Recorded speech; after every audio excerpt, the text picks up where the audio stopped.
Commit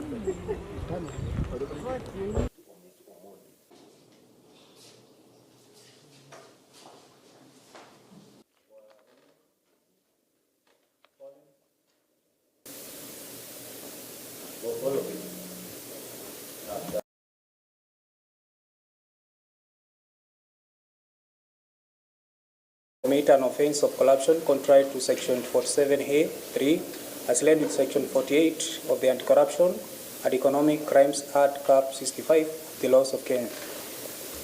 Number 1, Pauline Waruguru Mwangi, James Moroki Yusobia, James Tonjera Ntongai, and Joshua Ntomaro.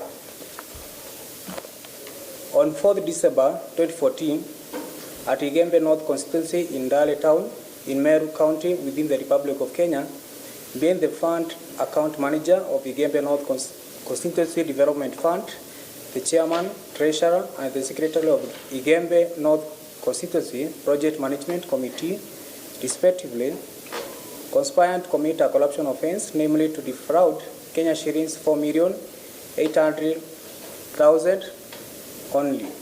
Bond has not been opposed, and it has not been indicated that accused persons are a flight risk. It therefore follows that accused persons ought to and are entitled to be admitted to bond terms which are commensurate to the charges preferred. Guided by the bond bail policy, it is my view that a bond of Kenya shillings 4 million for each accused with one surety will be commensurate in the prevailing circumstances.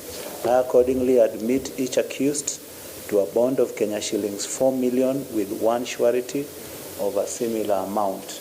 It has been indicated that the prosecution intend to amend the charge sheet. I order that they do so at the next mention, which will be in 7 days.